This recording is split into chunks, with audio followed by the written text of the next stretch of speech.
Good morning, everyone. Can you hear me okay? By the way, I want to apologize. I cut my lip this morning, and it kind of bugs me, but then I realized if my biggest problem for today is I cut my lip shaving, not too bad of a day, right?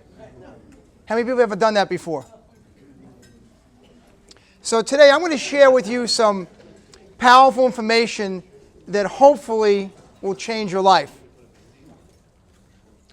April 28th, 1996, a big day in my life. My father had a massive stroke. Massive. We were told that he had 2 days to live, at the most. I looked the doctor in the eye, and I said, "You're wrong, and you'll be apologizing." And he said, "Joe," he goes, "this is going to happen." I said, "No, it's not." I got so angry, I grabbed the doctor by the throat. I didn't hurt him. I lifted him up in the air. And here's an interesting story about this. I found out 30 years earlier when my grandmother had a stroke, and they told my mother that she was going to die, my mom grabbed the doctor by the throat. So, interesting, isn't it? Like minds think alike. So, my brother told me that I was going to need a black suit. I was living somewhere else. And I have to grow up and face facts. This is life. I've never been a person to face the truth. I want to destroy it if I think it's going to hurt me or someone else. And I worked my tail off, prayed, did everything in my power to have my father survive. He lived 4 more years. And what happened was when this whole thing happened, I was devastated. That's my hero. When your hero's going to go, you have to fight. Would you agree? You have to. And I remember playing in the Staten Island baseball leagues, and I said to the president of the league, Richie Guarino, I said, "A year from now, when my dad is better, I want to throw out the first pitch for opening of the season." And he goes, "Joe, your dad might not, probably won't even make it." I said, "Like I said, when he makes it, he will be walking on this field throwing out the first pitch." And my dad was in a vegetable state. He improved to opened his eyes 2 months later. I got him walking again. It took a long time, a year worth of work. And a year later, he was walking on that field, and he did throw out the first pitch. That meant everything to me. Thank you. Thank you. Thank you. Absolutely everything to me. So to me, that gentleman can walk on water. And that's what life is about. So think about it. Look at yourself right now. And people talk about health. They talk about business. But what are they really doing? What's blocking them? I was speaking in New Jersey a couple of years ago, and I got off stage, and a gentleman came up to me. He goes, "Dr. Joe, I don't like you very much." And I go, "I can appreciate your honesty, sir. I really can." And I go, "What is it about me you don't like about yourself?" And he had the whole donut hole, that was the truth. If you're having difficulty in your life, in your business, okay, you got to let people go. You got to be empowered to do what works for you. It's difficult to fire people. It is. It's not easy. A lot of us have toxic friends, toxic relatives. Am I correct? Okay. What are you going to do to empower yourself to be as best as you could be? To be healthy. Because think about this. How many people would want to live an extra 10 years on this planet healthy? Would that mean something to you? But we talk a big game, don't we? We talk and we talk. What do we take action? No, because we want to fit in. When you're different, okay, you stand out from the crowd. We're all entrepreneurs here, right? Pretty much? Okay. So we're not the norm. We're not. We own businesses. We try to empower people. We have a lot on our plate. We're always thinking about our business, right? Okay? So what can you do to be better as a person and to really have that great life? We see things on Facebook and on the internet about, make all this money and they show people, on all these tropical islands, right? It looks great, doesn't it? Okay? You can have that life too. It might be real. It might be fake. I don't know. How bad do you want it? What are you willing to do? I have people tell me all the time when it comes to health, I'm not willing to do that. Okay, then don't expect to change. If you've had health issues, like you've had weight issues, okay, the diet's not going to work. The 12-day cleanse is not going to work. It's a Band-Aid. You know it and I know it. January 1st comes, right? And we're all going to the gym, right? We're all watching what we're eating. Here's something no one ever talks about. What happens when you stop? Many years ago, I ran into a gentleman. It was called fatmanwalking.com. This gentleman decided to walk the entire country to lose weight. Isn't that a good idea? I spoke to him on the phone. I said, sir, what's going to happen when you stop walking and the weight comes back? He goes, oh, I never thought of that. Extreme.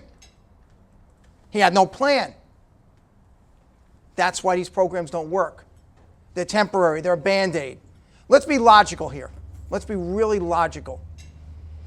If your health has been suffering for 20 or 30 years, do you really think a 1-week cleanse or a 2-month diet is really going to solve your problem?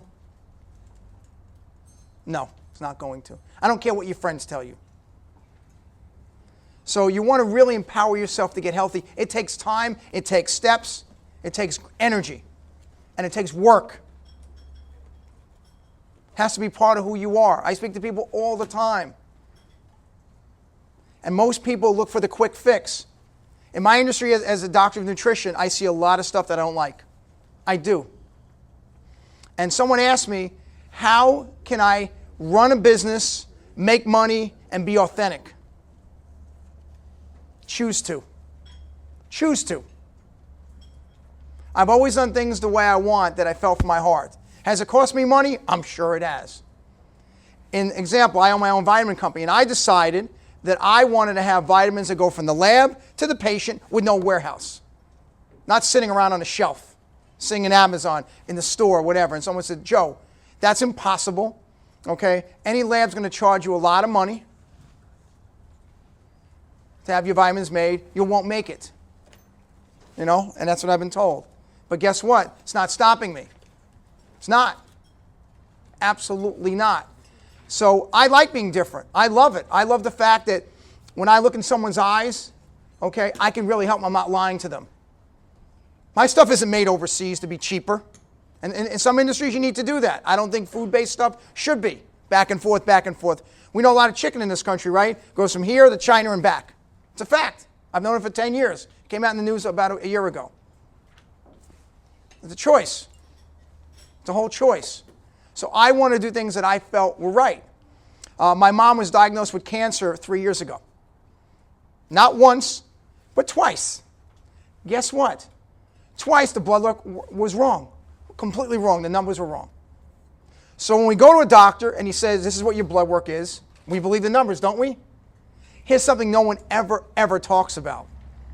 When that lab tech is working on your blood, they spend maybe 2 to 5 minutes on your blood, right? Think about this. If you worked on 300 people's accounting work, paperwork a day, wouldn't you make a mistake or 10, logically? Of course you would. No one talks about that. So my mom's numbers were wrong twice. And when I took her to the oncologist a few months after this, I figured out through my special testing she never had cancer. The doctor goes, your mom doesn't have cancer at this time. I said, sir, how could she have it in April, not have it in June? Magically disappeared. But he can't legally say she never had it. I would never sue him, of course, but he doesn't know who I am. That's what we live in. I believe 1/3 of the diagnoses in this country are completely wrong. Someone does a treatment, they go, I'm cured. Possibly they didn't have it. Now, I'm not saying they're wrong all the time. I did not say that. But what I'm saying is there's a percentage that's wrong. And my mother was twice. Twice. But what do? We always follow what we're told. And the thing is this is, we're powerful entrepreneurs in here. So my question is, why would people of power, which you are, follow the status quo? Why would you? I know the reason. We both know the reason. We want to fit into society, right? Think about this. We're going to barbecues all summer, right? The shore, all these things, having a great time with our friends. Imagine telling your friends, you know what? Yeah, I don't want that beer.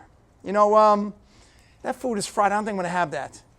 You know, I'll skip on the cup of coffee. They're going to look at you like you're insane. Am I right? insane. Okay? Most people, right? And that's part of the issue. And that's what goes on in this world.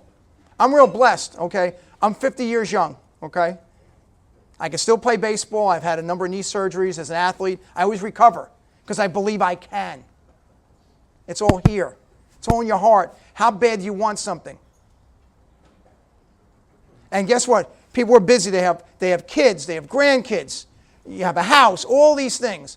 And people always go, Dr. Joe, I'm going to get up with you when everything slows down. I go, really when? When you're dead? That's when it'll slow down. The greatest gift you can give in this world is to be here longer. There's no better gift. I've been to many funerals, okay? And people go, that person died of natural causes. No, they didn't. They didn't. Maybe they don't know the answer why they died, okay? Or someone goes, that person was really healthy. Really? Your cells change every 90 days. Things happen, things aren't always recognized. We don't always have the answer. It's going to take work. You're building your businesses right now, right? Oh, a lot of you guys, correct? Okay? It means the world to you. Okay? I was speaking to Steve Villamar, and he says, yeah, I always think about my business. I do as well. I'm going to bed last night, I'm thinking about, I got to call these clients tomorrow, this person's health, this person's program, always on my mind. That's not going to stop. I can't turn off the switch. I'm not going to turn off the switch.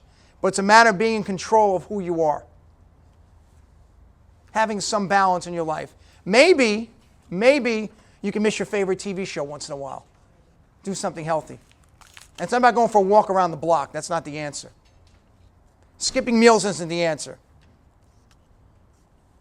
Your friend telling you this program's the greatest thing since sliced bread. And sliced bread, by the way, is not really good for you, but it's just an expression. But what can you do? What can you do? See, I'm blessed because in this little box right here, my Kasper transformational kit, the slides in this kit right here, okay?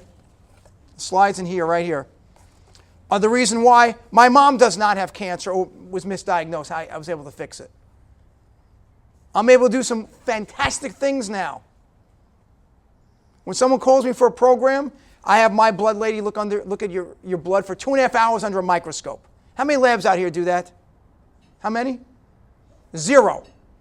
If you went to Quest Lab or your doctor and said, I want some lab tech to look at my blood for 2.5 hours under a microscope, they say, great, that'd be $50,000. Not going to happen. So these are the kind of things that I do. Yes? What are you looking for in that blood? Good question. When someone looks at your cells for 2.5 hours, they see every constitution, they see everything that's going on in your body, so they're able to detect if your liver is toxic, your thyroid's dirty, what's going on with your colon. Okay, is your body absorbing nutrition? That's huge. You can eat all the organic food you want, but if your body cannot absorb, how good is it working, right? It's like a car. The engine's not working right. Put all the good gasoline you want in it, right? That's part of it. So it's really a really cool process. And from there, I'm able to really help people around the world. And it's been a blessing. The medical community doesn't like it. They don't. They think it's ridiculous. And most doctors will tell you, listen, my mom goes to a doctor here in Staten Island, and I'm not going to say who he is because I'm not going to hurt him, but he flat out said, he goes, yes, I'm a drug dealer. I have to feed my family. I'm a drug dealer. I am. Sad. But he also knows if he tells the patients, listen, I don't want you taking this medicine, I want you to live a healthy life, he's going to lose them. Am I right? It's a fact. Now, do we need medicine? Of course we do. You have surgery.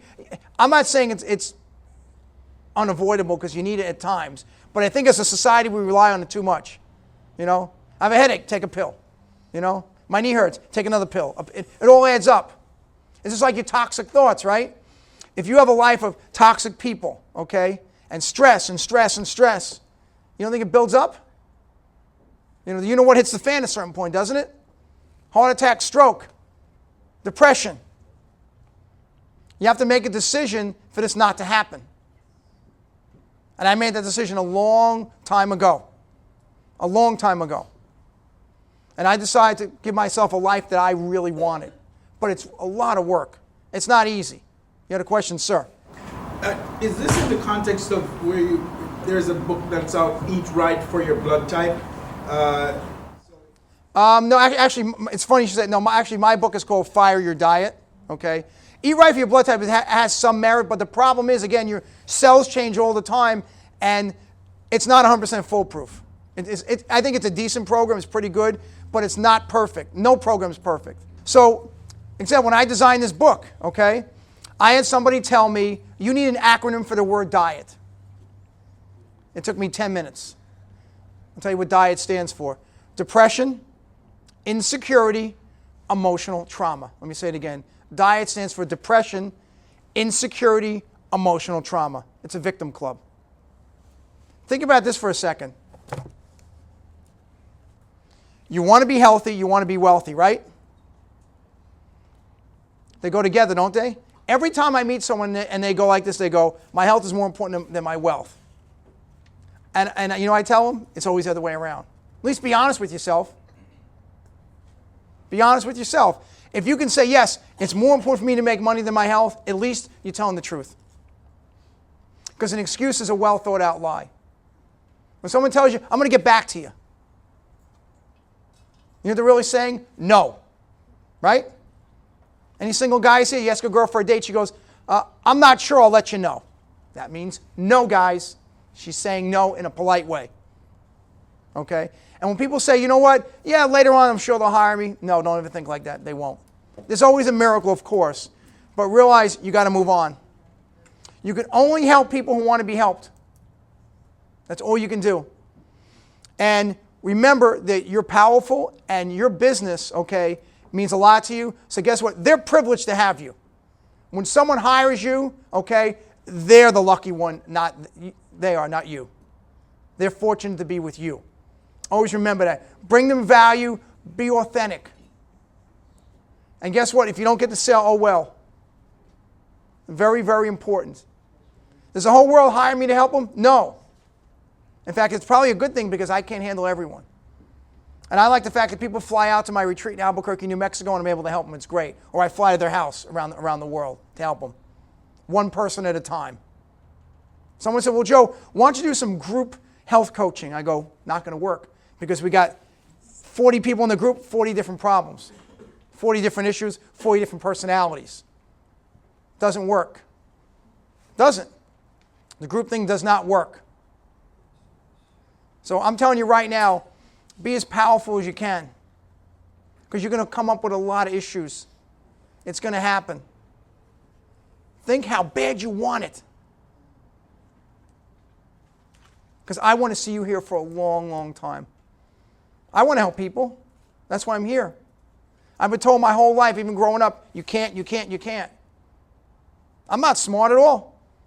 I got one of the worst SAT scores ever. You guys remember the SAT in high school? I believe a perfect score was a 1600. Is that about right? Back then. Okay, now it's like 3 parts, right? No, it's back to 1600. Is it? Okay. Okay, now, I'm going to share with you my score, okay? And you're going to say, this guy shouldn't be on the stage when I tell you. 750 out of 1600. Is that good or is that horrible? You get that for writing your name? You get 350 for writing your name. That's right. That's exactly right. That's right. That's right. I beat you. Okay. Now, guess what? So, I got a terrible SAT score, okay? I took the New York City sanitation test. Nothing wrong with doing that, okay? I come home after acing that test, and I'm in tears. My dad goes, what's wrong? He goes, I go, I don't want to do this. He goes, what do you mean? I said, I don't want to do this. He goes, you better figure something out. And I did. And I busted my tail. I barely got into college, and I had to take some remedial classes to start out with. It was, and I have a friend of mine. This is interesting. His name is Lumpy. He looks like George from Seinfeld. I can't make up these things. I can't. And him and I met freshman year of college in remedial English class. We did. Okay? And to this day, okay, and we laugh about it, he goes, you're the dumbest guy in the world with a PhD. I go, you're right. I'm the dumbest. But I have it. If your kid makes the major leagues, and they go, you know, he's the worst hitter in the major leagues. Really? Is your kid there? That's what it comes down to. I don't mind being the dumbest guy with a PhD. I don't, because it's probably true, actually. But I'm okay with it. I really am. I really am. And sometimes my mother goes, she goes, when you speak, don't tell that to people. I said, Ma, I'm telling everyone. I'm proud of it. Because you know what? Maybe it'll inspire someone who got a low score too to do something great. So I know what you guys have been through, okay? I've been up the down staircase like many of you. And I want to see people here go on to great things. I love reading about people who do well. And I'll tell you another thing that's really important. You want to make it in this world? Here's the best nugget I could ever give you. Do not have a jealous bone in your body. Don't have it. That's tough, isn't it? If somebody has a great life, whatever it may be, wealth, toys, whatever it is, the spouse is good looking, whatever it may be, say, good for them. Instead of, I wish I was them. No, you don't. Really. And my dad gave me that gift. And I'm so fortunate. A lot of people do not have that gift. The jealous gene is nasty. It is nasty. And if you can solve that problem with yourself, you will flourish. If someone has something you want, how can I learn from you? I see young people all the time, and I offer advice to them. They don't care. A lot of kids in their 20s, they don't care. When I was in my 20s, I wanted a 50-year-old person to mentor me. Great. Because you guys are the role models for your family and your friends, believe it or not. You are. Think about what you can do to make this world a better, healthier place. You can have it all, or at least some of it. But work hard, work smart, and believe in yourself. Affirmations, listening to positive CDs, all that stuff is great. If you want to listen to the negative news every night before you go to bed, that's your business. That might de-empower you, though. Be careful. Be careful.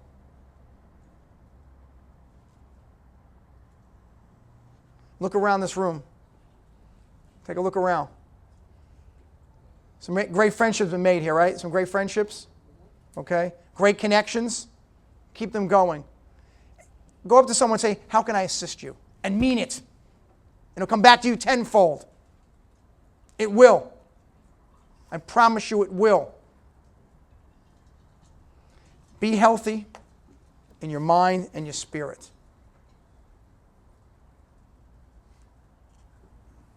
And I'm going to ask you as I finish up this presentation, close your eyes for a second, please.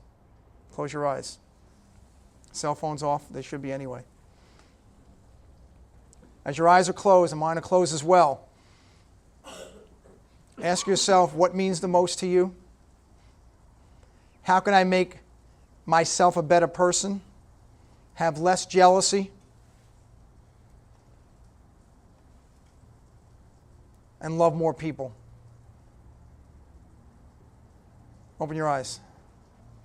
How's that feel? You guys feel good? Different, right? I hope what I just did in this last 30 seconds did something for you. If one person in this room, made a slight change right now, I'm happy. So again, folks, I'm Dr. DrJoeKasper. Thank you for your time. I appreciate it. Please come to the back and come see me. Thank you.